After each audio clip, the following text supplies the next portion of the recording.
Hola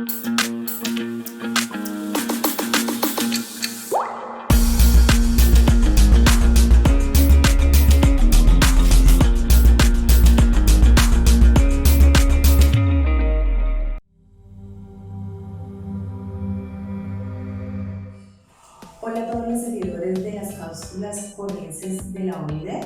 Mi nombre es Gloria Esperanza Cañada Mejía.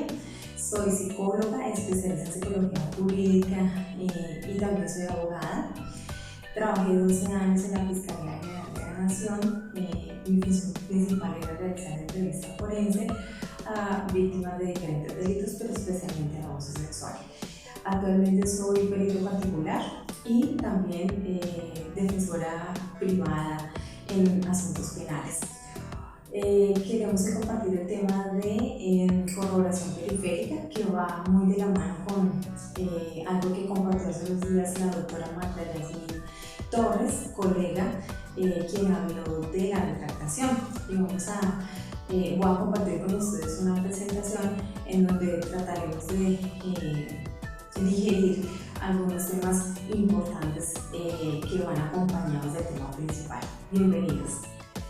Bueno, algunos aspectos importantes en la corroboración periférica es cuál es la fuente de información que tenemos nosotros para hacer esa corroboración posterior. Y la más importante es la entrevista forense. Recordemos que está enmarcada en la Ley 1652 del año 2013, que es un tipo de entrevista realizada por los funcionarios de policía judicial. Está dirigida a niñas, niños y adolescentes que presuntamente han sido víctimas o son testigos en casos de abuso sexual, en investigación de delitos sexuales. Y el objetivo principal es obtener la información útil, relevante y suficiente con respecto a tiempo, modo y lugar de la ocurrencia de los hechos. Recordemos que en la entrevista forense podemos tener niños muy pequeños y tenemos adolescentes hasta los 17 años, porque esto no lo dice la norma.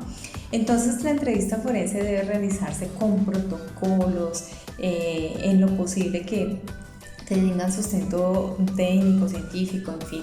¿Qué permite un protocolo? El protocolo permite tener en cuenta la competencia del niño, su desarrollo, su lenguaje, y nos da también la pauta de esos detalles que tienen que desarrollarse, ¿sí? De acuerdo a lo que va contando el niño, esos detalles que posteriormente tienen que ser corroborados por la policía judicial.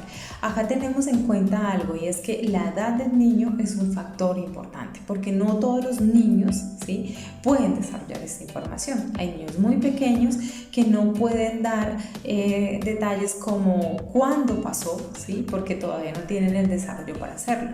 Pero por eso la corroboración periférica es tan importante. ¿Por qué? Porque la Corte Suprema de Justicia en sentencia 399 del 2020, radicado 55957, nos dice que es necesario como complemento de la prueba de referencia lo siguiente. Dice: sobre la prohibición de basar la condena exclusivamente en prueba de referencia, artículo 381, y estas otras sentencias, estableció que tal restricción se supera con la denominada prueba de corroboración, incluso la de carácter periférico, sobre la cual explicó. En el derecho español se ha acuñado el término de corroboración periférica para referirse a cualquier dato que pueda hacer creíble la versión de la víctima, entre ellos la inexistencia de razones para que la víctima o sus familiares mientan con la finalidad de perjudicar al procesado o a la persona que está siendo investigada, el estado de ánimo de la víctima antes y posterior al evento, los regalos, las dávidas que presuntamente el procesado le daba a la presunta víctima, esos otros testigos que nos pueden ayudar a corroborar que presuntamente eso ha pasado. Si una niña dice yo le conté a María, pues hay que entrevistar a María. Si ocurrió presuntamente en una casa, pues hay que entrevistar a los testigos, hay que fijar fotográficamente el lugar de los hechos, hay que en lo posible hacer una evaluación psicológica a esa víctima, a que los testimonios que haya dado la presunta víctima en los diferentes lugares donde ha sido atendida, pues guarden cierta coherencia y cierta similitud. Recordemos que los niños no dan relatos exactos, pero sí hemos encontrado, por ejemplo, que hablan de cosas en un lado y otras en otros, y esto no se está teniendo en cuenta. Entonces la corroboración periférica es esa verificación de información que está aportando el niño. También la sentencia 1557 del año 2018, abro comillas, dice: al margen de la discusión sobre la confiabilidad del análisis de validez de declaraciones en casos de abuso sexual, las partes y el juez deben tener en cuenta lo siguiente. El respectivo dictamen psicológico no exonera a la Fiscalía de diseñar y ejecutar un programa metodológico orientado a recaudar la mejor evidencia. ¿Eso qué quiere decir? Nosotros no solamente podemos quedarnos con el testimonio del niño. ¿Por qué? Porque le estamos dando una carga que no puede sopesar, o sea, es una carga bastante fuerte. ¿Por qué? Porque le estamos dejando que solamente con su testimonio vaya y se defienda en una audiencia de juicio oral. Si la Fiscalía hace un programa metodológico orientado a que ese testimonio de esa niña o adolescente sea verificado, sea corroborado y nos pueda dar cuenta de que eso ocurrió de esa manera y no de otra, entonces el juez va a tener los suficientes elementos de juicio para tomar decisiones, va a tener la verificación de toda esa información y va a tener una visión global de todo el caso, ¿sí? Y esos casos, lo que permite también la entrevista forense, que aquí nos dice que además de ser practicada adecuadamente, debe ser debidamente documentada, no solo por mandato expreso de la 1652, sino que este es un elemento muy importante para el momento de aplicar técnicas como el CBA y el CBCA, que el CBA tiene 11 criterios, el CBCA tiene 19 criterios, y cuando entramos a hacer un peritaje con respecto al análisis de credibilidad del testimonio, se revisan todos estos criterios y estos factores. Obviamente encontramos algunos que no se pueden cumplir por la edad del niño, por el desarrollo, pero sí hay muchos que se tienen que tener en cuenta en el momento de desarrollar la entrevista forense. Debe evitarse la doble victimización o victimización secundaria, pero también es importante proteger las garantías del procesado.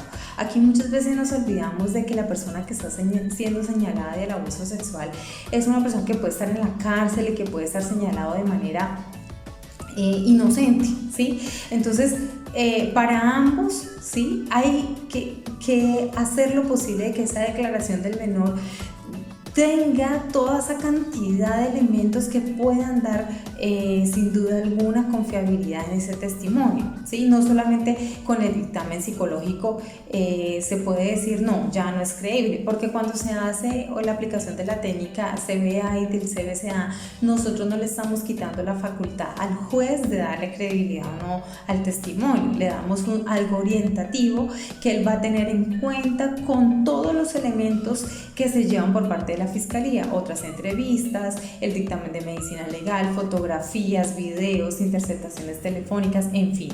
De acuerdo a cada caso en particular, el juez deberá observar de manera general y de manera global qué fue lo que sucedió, qué fue lo que pasó. De otro lado, hay que tener en cuenta que en la resolución 01774 la Fiscalía adopta el protocolo de investigación de violencia sexual y se establecen las medidas para su implementación y evaluación.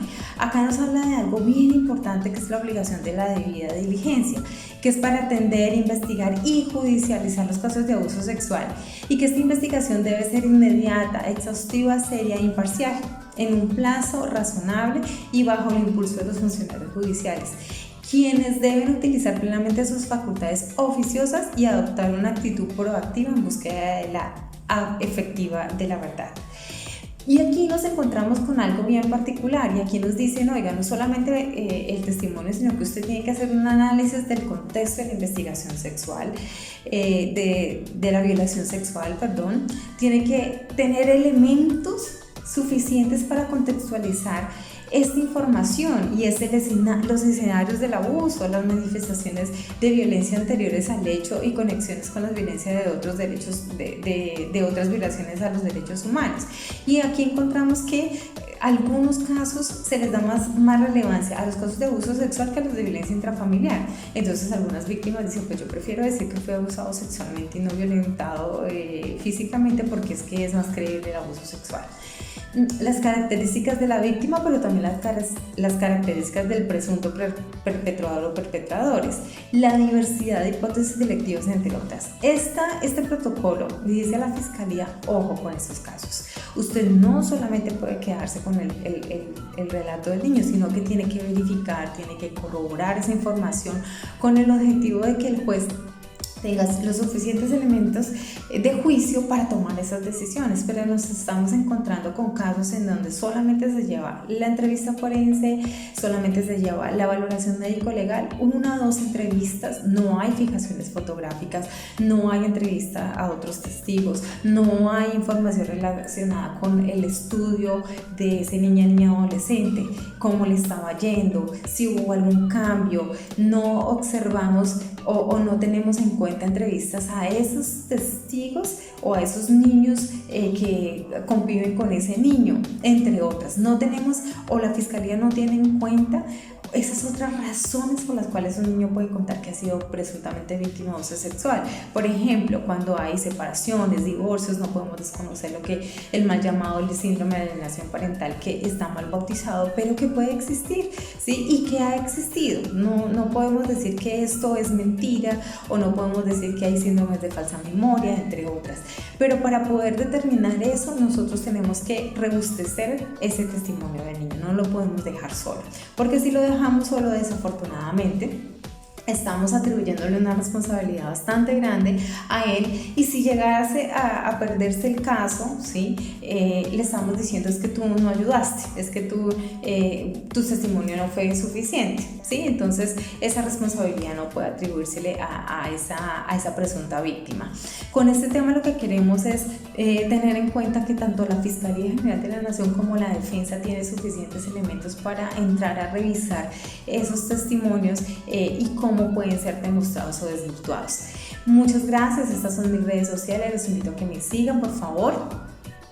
Muchas gracias por participar de las cápsulas forenses de la OIDED. Para nosotros es un placer compartir con ustedes esta información. No olviden compartir este video, comentar sus inquietudes, sus dudas y por favor estar pendiente de nuestras próximas cápsulas forenses. Muchas gracias por su atención. Hasta luego.